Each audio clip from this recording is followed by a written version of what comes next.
So I'd just like to welcome everyone here tonight. My name is Ed Zamora from Principia Prep, and today we're going to be going over the college aid process and how the whole college process works and so on and so forth. Now, today we're going to be going over the entire admissions and financial aid process, essentially from the cost basis of how the college process works. Both of these things, admissions and financial aid, have kind of overlapped with each other with everything going on in the world here. I'm also going to be going over student loan forgiveness, which is obviously a big thing now, explain to you guys how it works to see if you guys are eligible and how you can check if you're eligible, as well as the SAT, ACT optional situation and how it affects financial aid. Also, I'm going to be going over, obviously, the financial aid forms, the FAFSA, the CSS profile, as well as I'm going to be discussing places to go to help you guys avoid the scams and the frauds and everything else that's out there, as well as I'm going to talk about the student loans available to you guys when your students start college, as well as, of course, other financial aid resources like scholarships and so on and so forth. And with that being said, let me start off with obviously talking about the first thing here, which is our new scholarship program we started last year. Last year, we were able to give out to the senior class over 12 scholarships to seniors going out to college. So if you are looking for scholarship consideration or scholarship help, obviously, which is one of the reasons you guys are probably here, I would suggest obviously looking up on YouTube, on our YouTube channel, our James Russo Memorial Scholarship.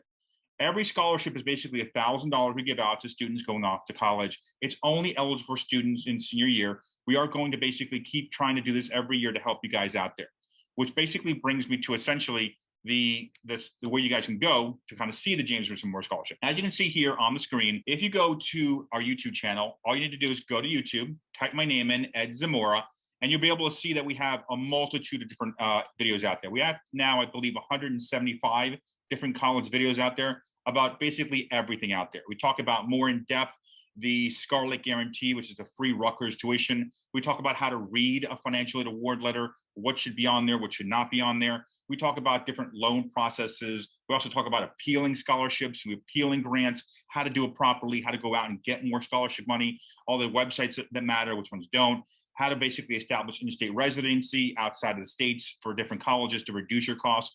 So we have a lot of videos on here. So if you go onto the YouTube channel, you'll be able to see that. And all you need to do is just type in the word Ed Zamora in YouTube, and you'll be able to see basically our videos. And what I'll do for you guys here is I'll make it very simple. I'll actually go to YouTube here.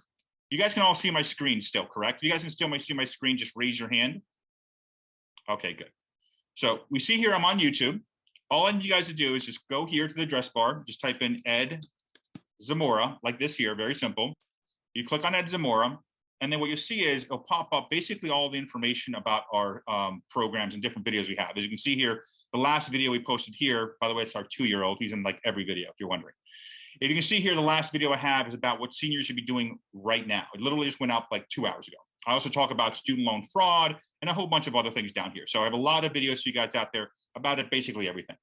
But what you guys can do besides going on here and watching the James Russo Memorial Scholarship, the best way you guys can help us is if you type in my name in YouTube and you click right here, which brings you to essentially our channel. I'll just stop this right here before it starts here, as far as the introduction of what our channel is and what it does. If you go to this channel here and you guys go down a little bit here and just click on the play all button down here, this right here helps our organization out the most.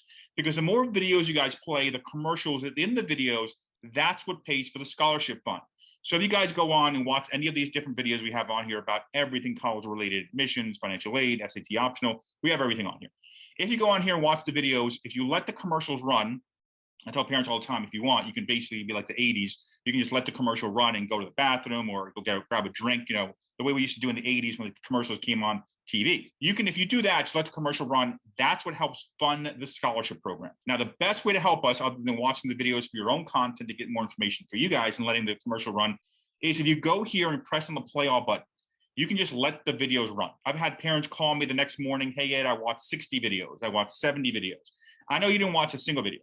I know what you did was you went on here, you pressed the play all button, and then just went to sleep and let the videos run, which is, believe it or not, the laziest but most effective way of helping us, because that provides a ton of video watch, which provides a lot of commercials, which provides a lot of funding for the scholarships. And that's how we pay for all the scholarships, by the way.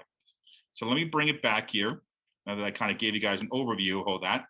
So obviously, if you want more college content, go on YouTube, type my name in, a lot of videos out there for you guys. If you want to help out with the scholarship fund, obviously go on here, the scholarship fund video is on here. As well as if you go on here and press the play all button, that helps us out tremendously. And with that being said, let's jump right into student loan forgiveness, which is obviously a huge thing. So big, we actually have, I think, 8 or 9 videos just on this specific topic, 5 of which came out in the last 2 weeks. Okay. Obviously, a lot of you have heard about the student loan forgiveness that just came out and are wondering, are we eligible? Are we not eligible? One of the latest videos I have is basically loan companies coming out and trying to scam you guys. And this is what I mean by scam you guys. The way student loan forgiveness works is you cannot take out any loans going forward after July 1st of 2022. So if you have no loans established for your students, you are not eligible for student loan forgiveness. That's number one. So anyone telling you they can establish you or they can get you accredited for the student loan forgiveness, it does not work that way. You either have federal student loans from July 1st, 2022 and before, or you don't. There's no adding loans now. You're not going to be eligible. Also, when it comes to student loan forgiveness, it's if your student makes, after graduating, $125,000 or less as a single individual, they're eligible for at least $10,000. If they're married and between them and their spouse, they make $250,000, they're eligible for federal student loan forgiveness. If at any point in time your student had received Pell Grants, federal student loan Pell Grants from the federal government by filling out the Fafsa form, then you guys are eligible for an additional $10,000. So $10,000 to start, $10,000 more, so a total of $20,000. Now, if you're unsure about how this whole program works, and also if you're wondering if my student's already in school and they're still in college, do they count for student loan forgiveness? And the answer is yes. They don't have to have graduated to be eligible for federal student loan forgiveness. What they would need, though, instead of the student's income that counts because they're in college, they use the parent's income.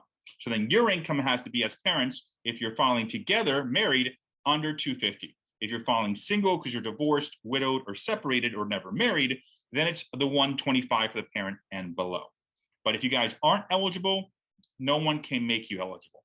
If you're still unsure, you can obviously watch our videos, or if you go on studentaid.gov, on studentaid.gov, if you log in as the student, it will show you how much you have in student loans out there from the federal government, the federal direct loans, and it'll also show you if you've ever gotten Pell Grants to see if you're eligible for the $10,000 or the $20,000 max, okay? And with that being said, let's start talking about some of the big changes here. When it comes to the FAFSA form, right at the bat, the FAFSA form has had major changes this specific year that are going to be happening. Starting October 1st, by the way, all financial aid forms become available for seniors out there, for seniors in high school. If you're a junior parent or below, you're not doing anything. This is all information for you guys, nothing to do for you guys as far as paperwork. Now, starting October 1st, when all the forms become available for the senior parents, you guys will be going from a FAFSA that has typically 110 questions down. It's being shrunk down to around 50 questions. So it's basically be cut in half the amount of questions they're going to ask you guys. In addition, some of the things that are being taken away are not beneficial, but they're being taken away. Unfortunately, we have to talk about them. First thing that's being taken away is the parent's asset protection. Let me explain what that means. On the FAFSA form last year and going back, parents were giving a certain amount of money that did not count towards the cost of college. That was in your checking, your savings, investments, stuff outside of retirement. What happened was this year, this October 1st, starting October 1st, 2022 going forward, anything you have as far as checking, savings, investments outside of retirement automatically starts counting. So there's no buffer here. There's no basically small amount they're going to allow you to not count, unfortunately. So anything you put on these forms will count from dollar number one. That's a big change. Second big change here is if you guys had multiple students in college in previous FAFSAs, basically last year's FAFSA and going back, they would divide whatever you're supposed to pay for one student based on the family's financial situation in two. If you had 2 students, if you had 3 students going to college, divided by 3. That's also getting rid of, unfortunately. And then another situation that's changed this year, they haven't implemented it just yet, but they have been talking about it. They've kind of been using all their time on the student loan forgiveness front, but the third big thing here that's changing or looking to change is if you're divorced or separated. What typically happened with the FAFSA form was they would ask you which parent does a student live with, and then once you indicated they live with mom or once you indicated they live with dad, then the other parent's information, their income and asset questions were erased. That is still going to happen. Only difference now is what they're talking about doing, and no one knows what yet they're going to do because they haven't opened the form yet. They're looking to very likely, unfortunately, change that from where you get to choose who the parent is based on where they live, specifically 51% of the time or more, to the parent that claimed them on the 21 tax return. Because going forward for senior parents here today, you guys will be using 2021 tax returns for all financial aid forms. the FAFSA, which is a starting form for everybody, the CSS profile, which is an additional form required by certain private colleges, as well as the state forms, which we'll be talking about. So all seniors, we're using 21 taxes, which means for juniors on the call, the 22 taxes, the year we're in right now, that's the year you guys will be using for your senior year next year when your FAFSA opens up after October 1st. Now, when it comes to the FAFSA, I would not be doing the FAFSA the first week. I would hold off for a few days because every year, by the way, crashes in the first year. So you do not want to do it on the first day. You want to give it at least a 4 or 5 day wait period. Let everyone else jump on there, crash the site as much as they want, and then start the FAFSA. So there's no rush here. There's no prize. If you do the FAFSA form October 1st or the end of October, you all get the same money, by the way. And everyone always wants to know, well, what's the deadline here for these financial aid forms? And it's very simple. The FAFSA form is available since October 1st, and you have until February 1st to get the form done. You have all those months. No matter what month you fill it out, you get the same amount of money. Same thing with the CSS profile, same thing with the state forms. You have months and months, October 1st to February 1st. The only time you have to do it earlier than that is if you're doing early decision 1. Nothing else. Early decision 1, not early action, not restricted early action, not regular, not rolling. There's a few more I'm not going to talk about, but only early decision 1 requires you do the financial aid forms, the FAFSA and the CSS if you need to, and the state forms by the deadline of the early decision 1, which is typically November 1st to November 15th, depending on your college. That's the only time, by the way, you have to do this form early on. But I would still not do it the first week. I'd give it at least 2 weeks, if not more, because the site constantly crashes in the first week, unfortunately. And with that being said, there's obviously a question out there. A lot of parents are wondering, October 1st is when we start. So what do we need to get ready to start filling out these questions? But the reality is October 1st is not the first time you guys have been asked about financial aid questions for your students going off to college. Here on the Common Application is the first time you guys have been asked questions about financial aid. And you guys have been asked this question since August 1st, believe it or not, before senior year even started. The way this works is if you look on the Common Application or the Coalition or any of the admissions forms, by the way, they all start asking the same question now, which is the question down below, highlighted in blue. Do you intend to apply for need-based aid? And almost every parent asks me, Ed, why is the admissions office asking us if we're applying for need-based financial assistance? Why does the admissions office want to know, are they using this against us? Basically, if we say, yes, we need financial assistance, is it a hindrance to our acceptance? And the answer is yes and no. By the way, I have a video more in depth about this. But if you want to know, does it hurt you or does it not matter at all? Very simple. Call the admissions office and ask them, is your school need aware or is your school need blind? If they say their school is need blind, they don't care if you say, yes, we need financial aid or not.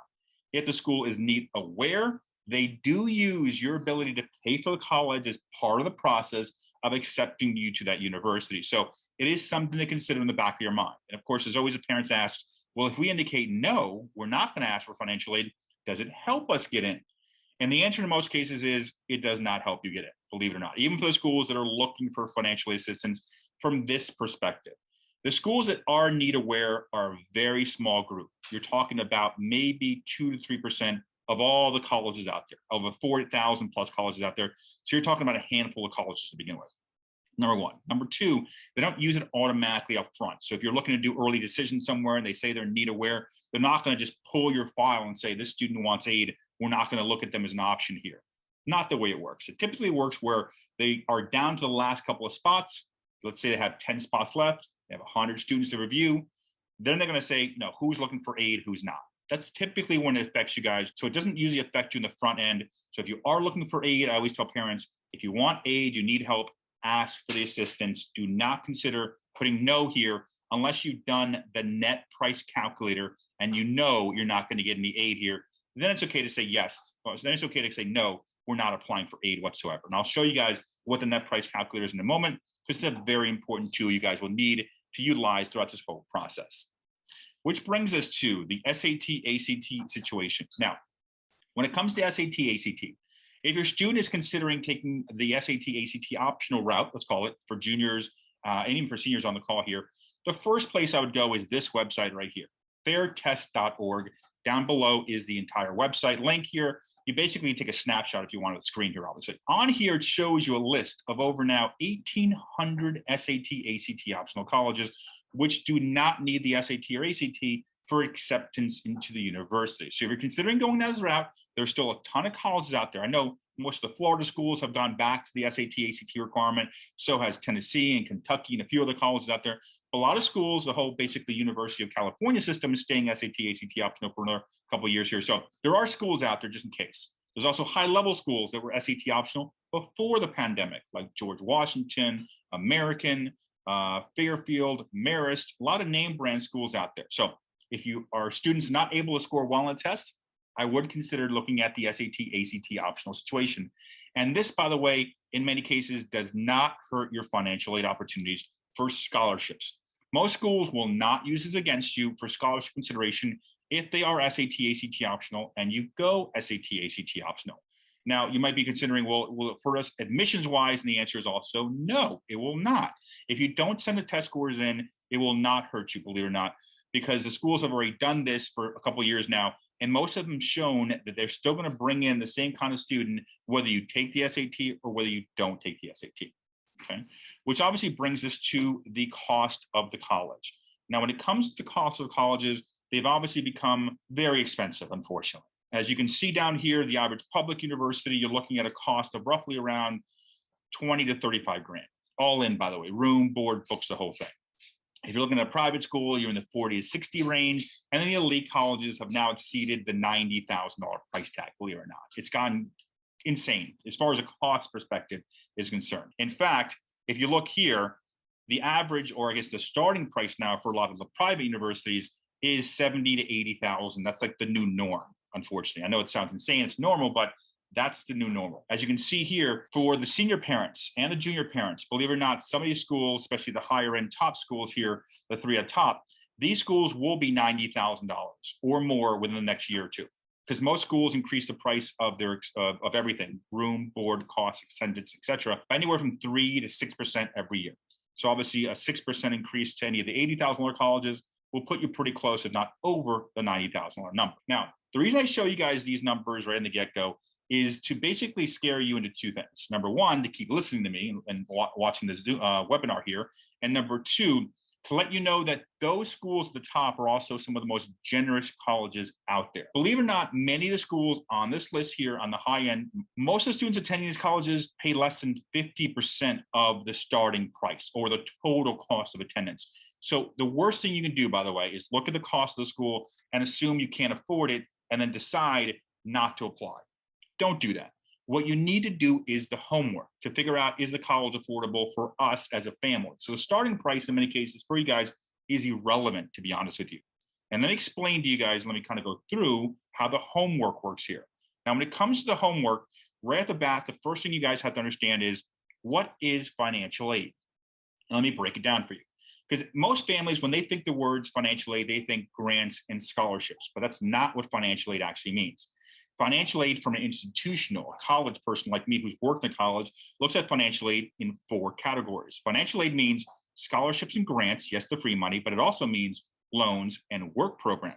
So if you keep using the term financial aid at open houses, college fairs, when you're sitting down with the admissions office and so on and so forth, what you guys will realize is that the college will keep saying to you, yes, there's financial aid available at our college for you, without knowing anything about you financially, academically, or anything in between. What you need to do is, when you're talking to the college, since most families want to know about specific scholarships and grants, what you need to say is, okay, that's great, you guys give out financial aid, because we're starting to talk about financial aid here, but I want to specifically talk about the gift aid portion.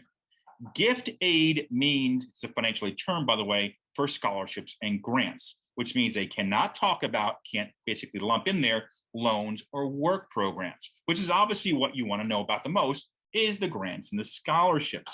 So when you're talking to them, you need to be using the right terminology. Now, when it comes to grants and scholarships, grants are typically given out based on filling out the financial aid forms. Scholarships are typically given out based on academic, as far as GPA, SAT scores, achievements, community service, etc. So while these two things are free money, they're given out for very different reasons. And by the way, the financial aid office handles all financial aid forms. They handle all grants. The admissions office handles all admissions. That means they handle all scholarship money. So the two different departments handle two different sides of the financial aid stuff, which then brings us to, how do you qualify for financial aid? Basically, how do you qualify for grants, essentially, here in the world of financial aid, the free stuff. Now, right off the bat, this year here, the chart you see here is essentially how every college determines if you're eligible for financial assistance of really any kind. Now, the first part here is called cost of attendance. Cost of attendance is what school costs, everything included, for one academic year. I'm going to show you what goes into that in the next slide. What you want to subtract out of that is what your expected family contribution is. What they're going to be calling that next year is going to be the student aid index, but it's the same thing. The expected family contribution number and the student aid index, this number will be given to you the moment you guys fill out the FAFSA forms. You guys can also go online too if you want to know what your number is before you fill out the forms, and just on Google, just type in EFC calculator, and it'll show you a calculator where you can actually figure out your expected family contribution, i.e. your student aid index. These two numbers, the student aid index, as well as the expected family contribution number, these two numbers here are what they expect you can pay for one academic year for one student going off to college. So you take the cost of attendance, subtract out what they think you can pay for one academic year. What's left over is your financial need, what the college should help you out with in scholarships, grants, loans, and work study. The reason I say they should is there's no guideline, there's no law saying they have to help you with the entire amount. As you go through this process, you're going to notice which schools are generous and which schools are not generous at all, unfortunately. Now, let me go to the next page here. Now, let's talk about what goes into the cost of attendance. Cost of attendance is essentially everything it costs for 1 year to attend that college, which are both direct costs, which you pay directly to the college, which are tuition, fees, room and board, and indirect costs that you pay for going off to college, which do not get paid directly to the college, which are books, supplies, transportation, laptop, those kind of things. Now, the reason you ask the school for the cost of attendance, and by the way, every school is supposed to give you the cost of attendance by law. So if you ask them for them, they can at least give you this year's cost, the 22-23 academic year, and they can just take that number and basically increase it by 5%. That'll give you an idea of what your numbers will look like for seniors here. For juniors, you basically put 2 increases because there'll be 2 increases for juniors. Now, the way it works is the cost of attendance incorporates everything. So this is the best thing to know because it'll allow you to know the total cost of the university. Most schools have this cost, by the way, on their admissions page. If they don't, if you call them, they can provide it to you. Now, that brings us to the most important thing of the entire night here, which every family should be utilizing, and that's the net price calculator. Now, the net price calculator is essentially a honed-in version of doing the expected family calculator. And before I told you guys, if you wanted to figure out how much the colleges think you can pay towards college, you guys can go on Google and just type in EFC calculator, and it gives you a broad number of what every college thinks you guys can pay for college. If you guys go to the same route, go to Google, type in the school's name and the term net price calculator, it will basically bring you, in most cases here, the College Board to their net price calculator. The net price calculator will specifically tell you guys for that school, based on your financial situation, how much they can give you in grants in a lot of cases and scholarship money. So the net price calculator, most of them, by the way, only ask you like 10, 15 questions. They're very quick, very easy. These are the keys to figuring out, are your colleges for your specific situation going to be generous or not? And adding to that, you can, basically I can show you guys here, I just went on Google and I did a net price calculator for Harvard, just to show you guys how they work. Harvard, by the way, costs $81,000 a year. I plugged into Harvard's questions. They only had 12 questions, very simple, very direct after I Googled it. They came out and said for a family of 4, and I put in, we make $100,000 a year, and we have 1 student going off to college, and we have $50,000 in investments as far as cash, savings, nothing in retirement. I put that in there, and Harvard came back and said, you will only be paying $8,000 to attend our university, which obviously means Harvard's going to provide essentially $73,000 of financial assistance, grant money, free money. I don't have to pay that. Now, a lot of you are probably wondering, that's great, Ed, but how many of us are really going off to Harvard? And the reason I use Harvard is because everyone knows Harvard. But the reality is Harvard's not the only school this generous. Ithaca, Case Western, Providence, extremely generous. Gettysburg, Muhlenberg, Franklin and Marshall, Bucknell, extremely generous. Boston University, Northeastern, Columbia, Cornell, It's not just the high guys either, the top guys. Loyola, all 4 Loyolas are very generous. So is Fairleigh Dickinson here in New Jersey. So is Seton Hall. So is Centenary and Fairfield. A lot of these colleges out there, they don't have to be name brand, top tier, most difficult schools to get into, are crazy generous. The way you would know that is if you did their net price calculator, by the way, okay? Which brings us to the financial aid form. Let's talk about the financial aid forms here. Now, when it comes to financial aid forms, obviously they become available in senior year starting October 1st. The form on the left, the FAFSA form, will be filled out by all of you. All of you here tonight will fill out the FAFSA form, no matter what your situation is. If you're not sure why you're filling it out, because you have too much income or too much assets, etc., I have a specific video on the YouTube channel, the 7 reasons why everyone fills the FAFSA. So just watch that video. It's about 7 or 8 minutes long, explains all different reasons why you fill out the FAFSA form, no matter what your financial situation is. So all of you will do the form on the left. The form on the right is called the CSS profile, which is an additional form some of you will fill out, not all of you. Now we're going to start with the FAFSA form here. Now, when it comes to the FAFSA form, this is the new website you guys will be using because the FAFSA form changed their website the last couple of months. So going forward, instead of going to the fafsa.ed.gov site, you guys will go, as you see down there, the studentaid.gov site. Now, when you're filling out the form here on studentaid.gov, you guys will need to obtain 2 IDs. This is very important. 1 ID for the parent, 1 ID for the student. The way it works is if you click on the Start Here button or the Login button, either for a new student or returning student, by the way, the next page, believe it or not, is the same exact page. So it doesn't matter which one you type on, which one you click on, by the way. The next page, though, will ask you, do you have your FS-AID IDs, also known as the FAFSA IDs?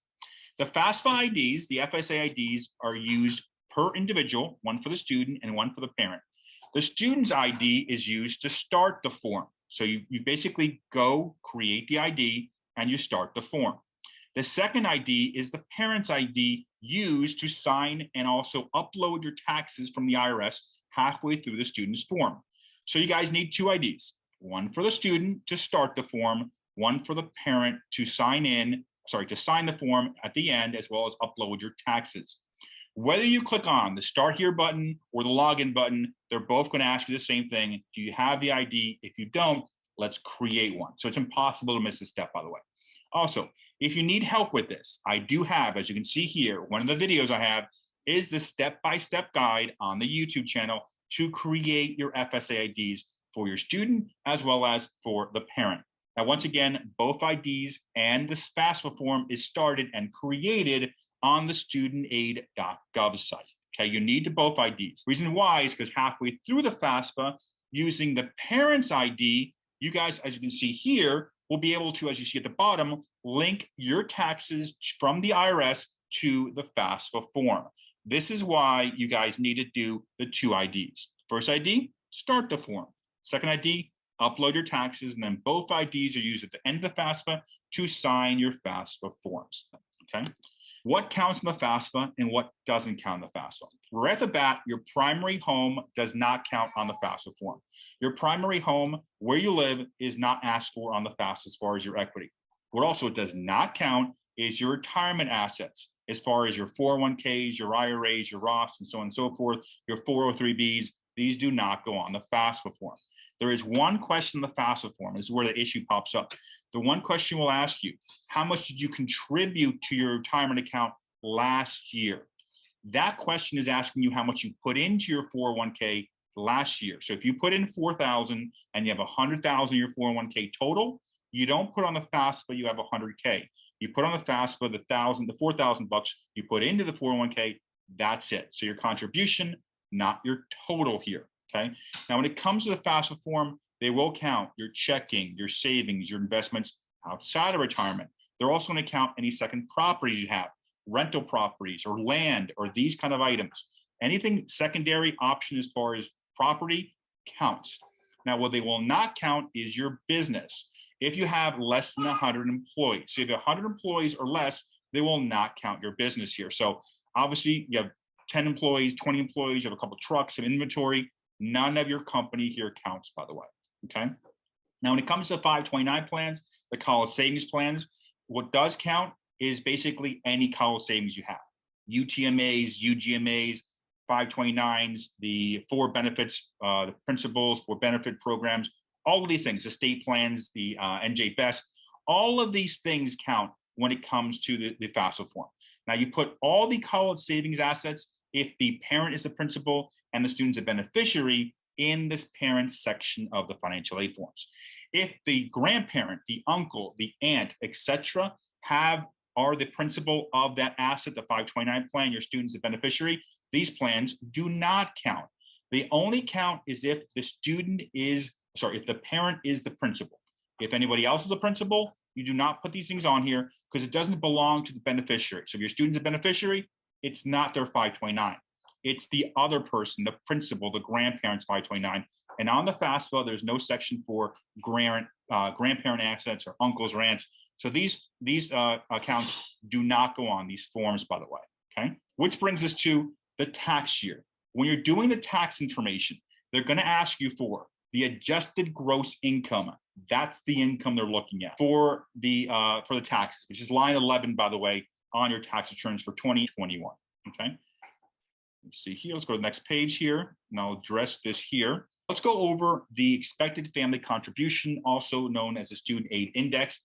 This here specifically will show you guys how the colleges calculate how much money you should be paying towards college based on your income and assets, both student and parent.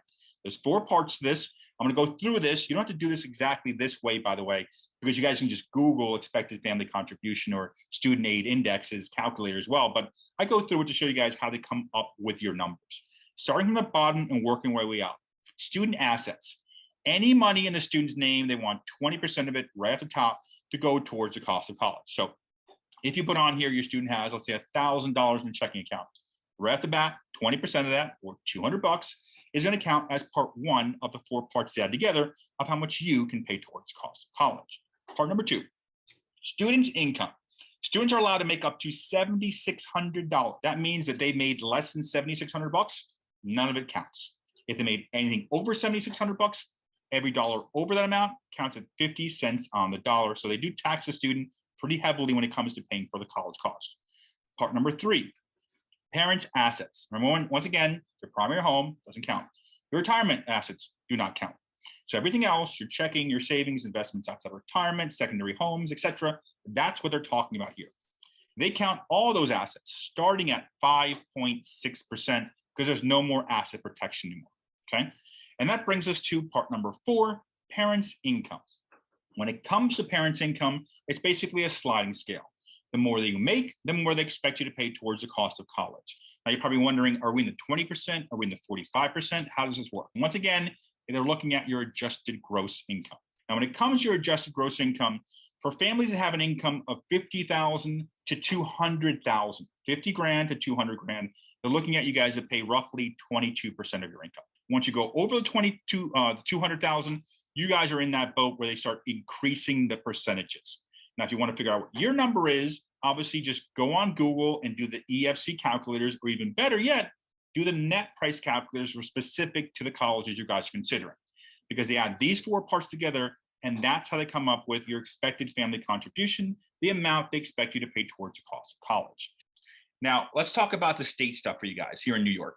When it comes to the state of New York, right at the end of the FAFSA form, you guys, this is what the confirmation screen, by the way, looks at the end of the FAFSA. So you finish the FAFSA, and this is what you see.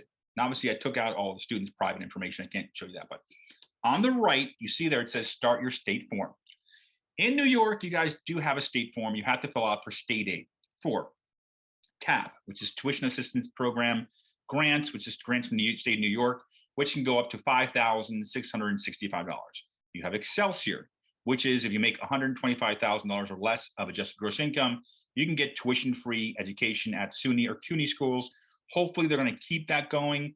I've heard some words that Excelsior might not go through, but I'm hoping it does, okay?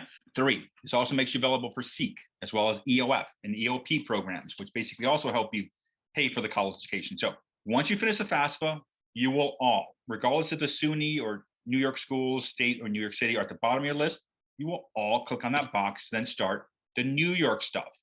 That will then bring you over to these guys, HESC. Now, for New York, you guys have one of the most comprehensive sites as far as the amount of work they want you guys to do to be able to get state aid from them.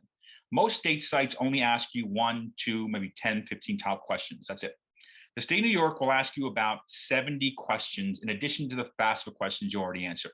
As you see on the right here, there's a bunch of stuff you guys want to have with you.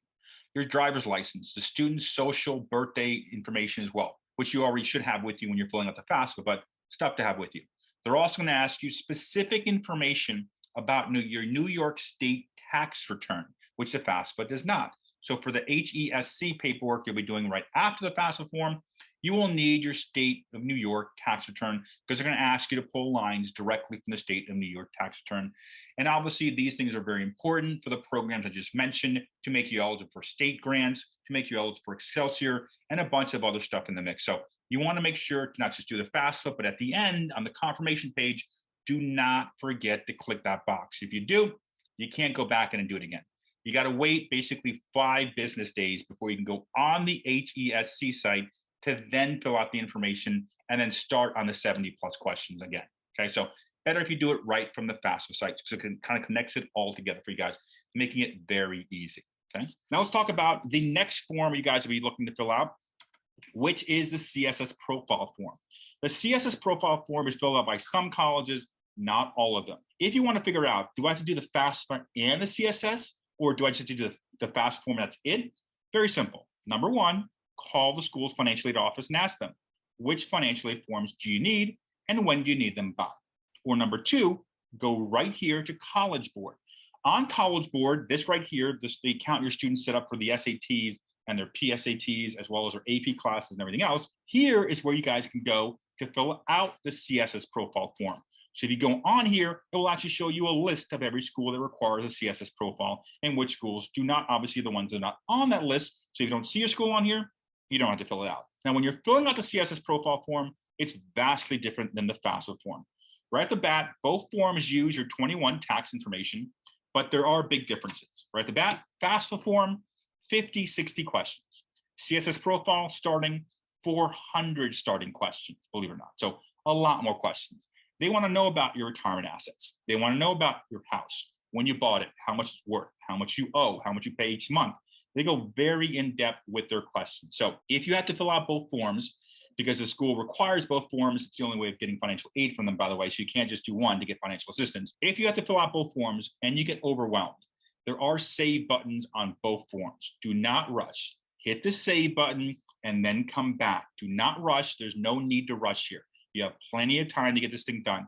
I've had parents tell me they've spent 2-3 days filling out this form, which is not obviously ideal, but you can take your time. Do not rush through this. If you're uncertain about an answer to a question, just leave it blank or put 0 if you have to put something in there, but don't just wildly guess numbers. That's where the big issues happen, specifically for the CSS profile, because it's so much more in depth when it comes to the questions. Okay, which brings us to the divorce situation, the married situation, remarried, separated, etc. When it comes to the world of college, the FAFSA form, so on and so forth, when you're talking about filling out the form, the FAFSA form will at some point in time, usually within about 15 questions, ask you the parent's marital status.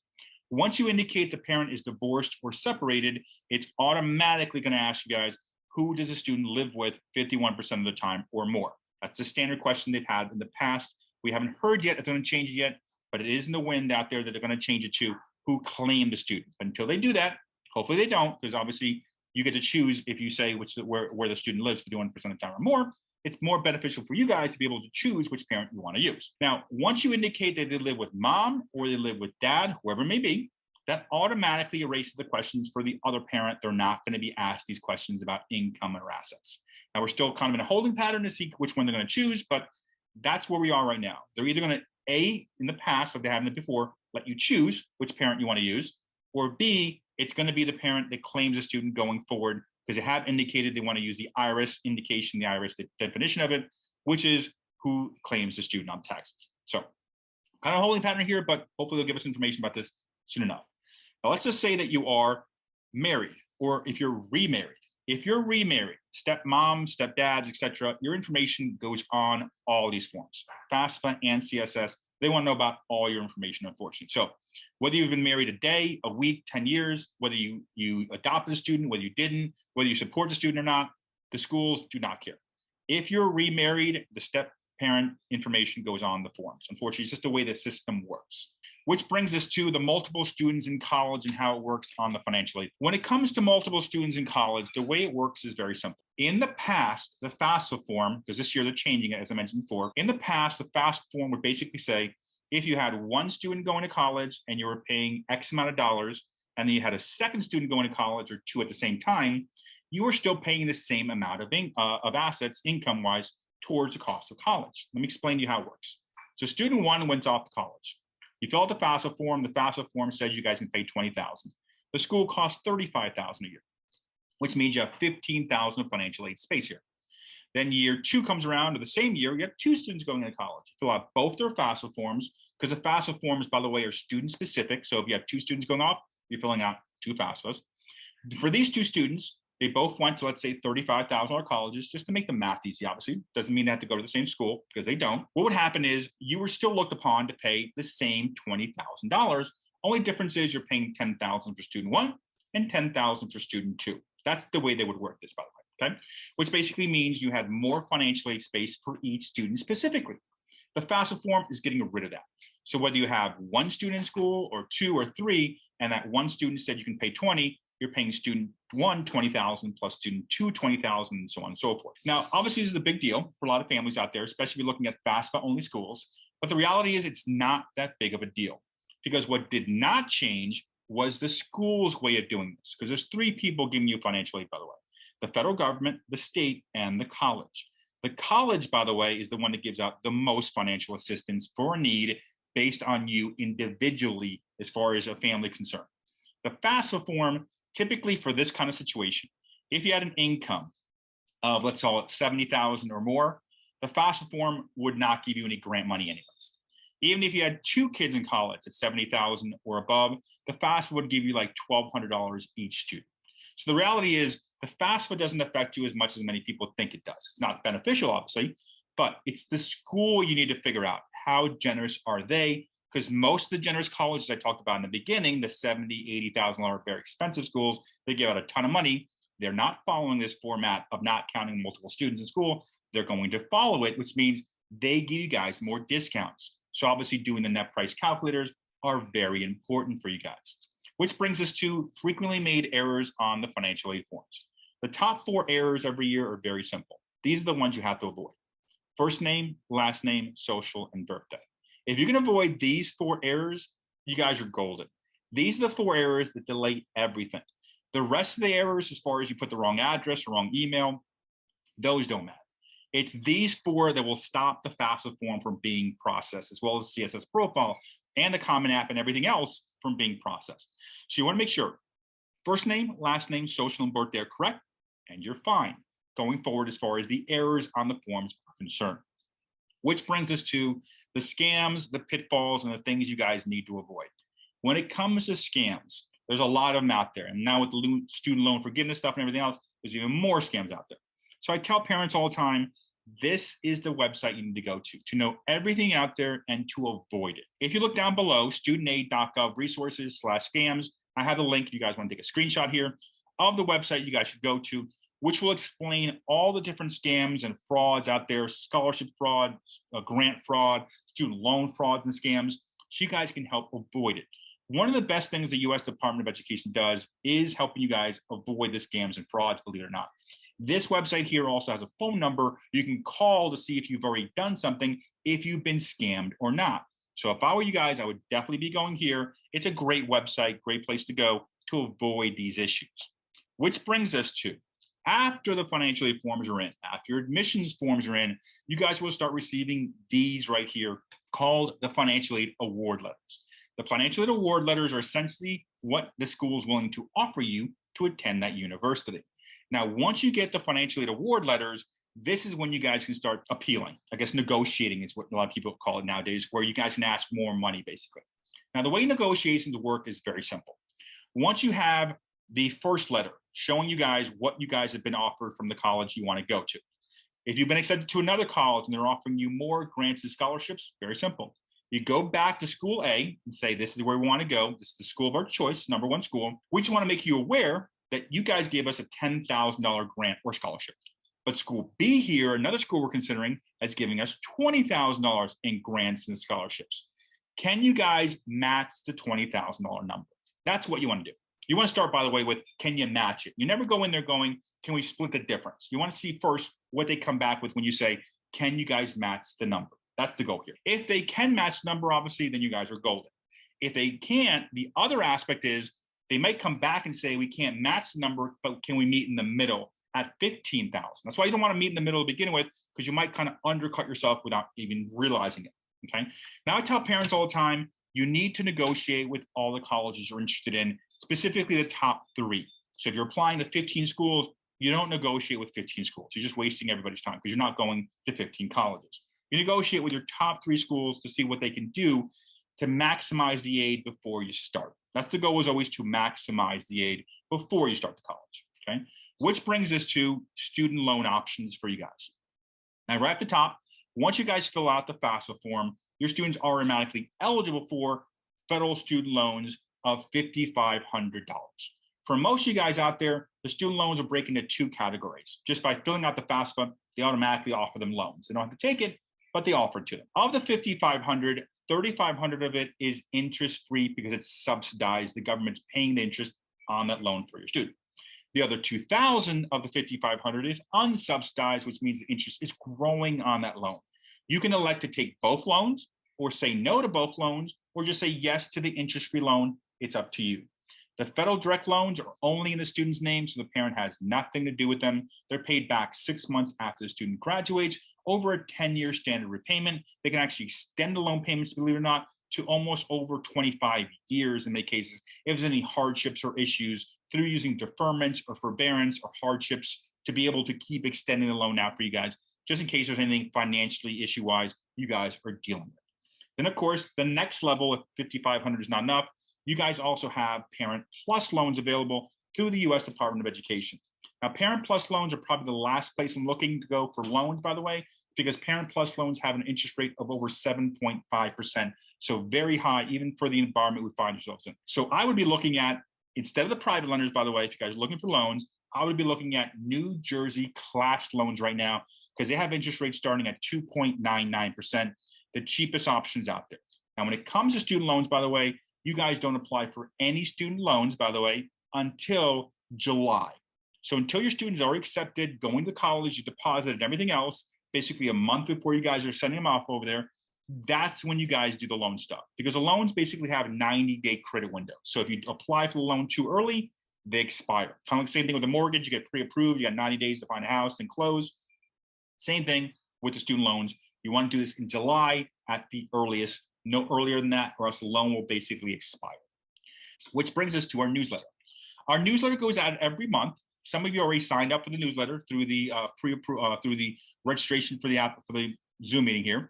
If you didn't, we have newsletter that goes out for seniors, for juniors, etc.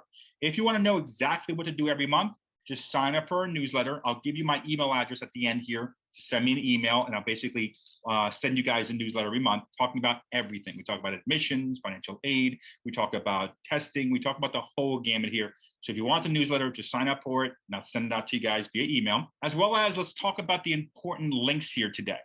As far as the important links here today, obviously, the College Board is the #1 important website here for you guys as far as information, everything else. As well as you also have finaid.com and capx.com. These are the 2 scholarship searches I like the most, by the way. These 2 here are free scholarship searches, nothing you need to pay for. And of course, we do have the YouTube channel. If you guys want more content, more information, I have a lot of videos on there. I'm actually posting 3 more videos just this week from questions you guys have given me in different presentations I've already done. So if you're looking for anything on the video side, just email me, hey, Ed, can you do a video about X, Y, and Z? I typically knock out the video in about a week or 2 and send it out to you guys. As well as, if you guys need help in the entire process, whatever it may be, financial aid, admissions, if you need help filling out the financial aid forms, I do help parents fill out the financial aid forms, or if you just have questions. On the screen is my contact information. That's actually my cell phone number, believe it or not. So if you need help, need questions answered, so on and so forth, just text me. Texting me, by the way, is the fastest way to reach me. It's the easiest way to reach me if you text me, because I can answer text messages all day long. Email is the second fastest way to reach me. And then if you call me, I rarely, if ever, answer the phone, by the way, because I just don't have time. This year I'm doing, I think it's 82 high school presentations. So it's very rare to get me on the phone. So if you text me, though, I can answer all your questions very quickly. Okay. And that being said, that's the end of the presentation, guys.